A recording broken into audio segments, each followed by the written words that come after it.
जय श्री कृष्ण मित्रों। भगवान कौन है? असली भगवान कौन है? इस दुनिया में आपने इंजीनियरिंग की पढ़ाई की है तो लोग आपको इंजीनियर कहते हैं, और यदि आप किसी रोगी का निदान, संरक्षण और उपचार करते हैं तो लोग आपको डॉक्टर कहते हैं। क्या ऐसा नहीं है? इसी तरह एक जिनके क्रोध, मान, लोभ, अहंकार, रोग, द्वेष मिट गए हैं, जिससे अपने देह से कोई राग नहीं है, जिनके भीतर भगवान के गुण पूरी तरह से प्रकट हो गए हैं, जिसने भगवान की स्थिति प्राप्त कर ली है, लोग ऐसे व्यक्ति को भगवान कहते हैं। अब दोस्तों, हम जानेंगे असली भगवान कौन है। आप लोग अंत तक बने रहें। सभी धर्मों में अपने अपने हिसाब से सब भगवान को मानते हैं, परंतु असली भगवान कौन है, इस पर बात जाके अटक जाती है। अब हम आप लोगों को सच्ची बात बताएंगे। आप लोग अंत तक बने रहें और वीडियो में आप लोगों को सभी जानकारी प्राप्त होगी। आज वो जानकारी आप जानेंगे जो जीवन पर्यंत आपको याद रहेगा और समझ में आ जाएगा, और आप बड़ी श्रद्धा और विश्वास के साथ आगे बढ़ेंगे। हालांकि हमारी सही समझ के लिए भगवान कृष्ण, भगवान महावीर, भगवान राम ने बहुत ही स्पष्ट रूप से स्पष्ट किया है कि जो आप अपनी आंखों से देख सकते हैं वह भगवान नहीं है। जिसको आप भगवान के रूप में संदर्भित करते हैं वह नश्वर है। भगवान या शरीर बिल्कुल नहीं है। शरीर केवल बाहरी पैकिंग है जो अस्थाई है और एक दिन नष्ट हो जाता है। वह जो भीतर है, जो शाश्वत तत्व के रूप में विराजमान है, वह परमात्मा है, जिसे हम भगवान कहते हैं। आत्मा प्रत्येक जीव मात्र में एक शाश्वत तत्व है। शुद्ध आत्मा वही भगवान है। भगवान महावीर, भगवान राम, भगवान कृष्ण और ज्ञानी पुरुष के भीतर भगवान जागृत है। उनके नश्वर देह में उन्होंने अविनाशी भगवान को देखा, जाना और अनुभव किया। इसीलिए उन्हें ज्ञानी पुरुष कहा जाता है। उन्होंने महसूस किया कि मैं शुद्ध आत्मा हूं और बाकी सब कुछ सापेक्ष है, कोई चीज के आधारित है और काल्पनिक है। उन्होंने यह जानकर स्वयं को सभी कष्टों और पीड़ाओं से मुक्त कर लिया कि सभी कष्ट शरीर से संबंधित हैं, न कि स्वयं से। इस आत्मज्ञान प्राप्ति के बाद उन्होंने नए कर्मों को बांधना बंद कर दिया और धीरे धीरे अपने अगले जन्म के कर्मों को पूरा कर रहे हैं, सभी जन्म और मृत्यु के चक्र से मुक्त होने के लिए और मोक्ष प्राप्ति के लिए।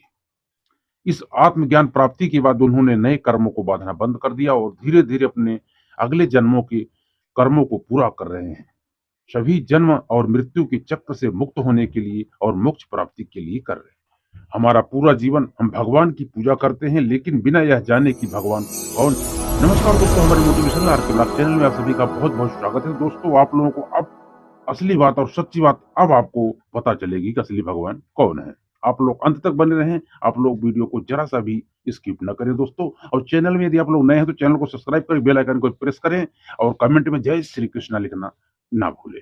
भगवान की पूजा करने के लिए हमें पहले भगवान को जानना चाहिए। भगवान को जानने के लिए हमें सबसे पहले यह पहचानना चाहिए कि वास्तविक भगवान कौन है। वे आत्मज्ञानी जिन्हें हम बहुत प्यार, विश्वास और श्रद्धा के साथ पूछते हैं, हमेशा एक बात पर जोर देते हैं, खुद को जानिए, आत्मा को जानो, भगवान को जानो, अपने कर्मों को समाप्त करके अपने आप को सभी दर्द और पीड़ाओं से मुक्त करें और मोक्ष प्राप्त करें। वे खुद आत्मज्ञान के रास्ते पर चले और लोगों को रास्ता दिखाया, लेकिन तब से लोग उस रास्ते से मुड़ गए। उन्होंने भगवान के नाम पर अलग अलग धर्म और समूह बनाए।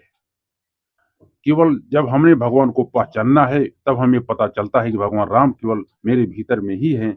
मेरी शुद्ध आत्मा ही असली भगवान राम है। मेरी शुद्ध आत्मा ही भगवान महावीर, भगवान कृष्ण या किसी अन्य भगवान की प्राप्ति की रूप है, जिसे आप प्रतिदिन पूछते हैं।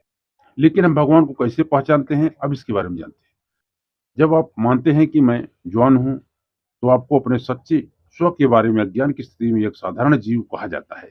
लेकिन जब आपको पता चलता है कि मैं जवान नहीं हूँ, मैं एक शुद्ध आत्मा हूँ, मैं इस शरीर या इस नाम के रूप में नहीं हूँ, मैं शुद्ध आत्मा के रूप में हूँ, आप भगवान को पहचानते हैं। या वह परम ज्ञान है जिसके द्वारा व्यक्ति भगवान बनता है। इस दुनिया में केवल एक आत्मज्ञानी ही हमें यह एहसास दिला सकता है कि भगवान कौन है। जैसा कि हम जानते हैं, भगवान कृष्ण ने अर्जुन को भगवान का एहसास कराया। इसलिए हाल की एक आत्मज्ञानी से मिलना बिल्कुल आवश्यक और लाभदायक है। फिर भी यह हमारे जीवन में सबसे कठिन घटनाओं में से एक है। हमें निश्चित रूप से और लगातार अपनी पूरी इच्छा व्यक्त करनी चाहिए कि हम ज्ञानी से मिलना चाहते हैं जो आत्मज्ञान प्राप्त किया है, आत्म साक्षात्कार प्राप्त करें। एक बार ऐसा होने पर हम ठीक से समझ जाएंगे कि भगवान कौन है। इसके बाद एक ज्ञानी भक्त के रूप में, जैसा कि हम ज्ञानी के निर्देशों के बाद दिखाए गए मार्ग पर चलना शुरू करते हैं, हम वास्तविक रूप में भगवान की पूजा करना सीखते हैं और एक दिन स्वयं परमेश्वर बन जाएंगे। तो दोस्तों, हमारे वीडियो को कैसा लगा? यदि वीडियो हमारा आपको अच्छा लगा हो तो एक लाइक कर देना। चैनल में आप लोग नए हैं तो चैनल को सब्सक्राइब कर बेल आइकन को जरूर प्रेस करें। श्री कृष्ण।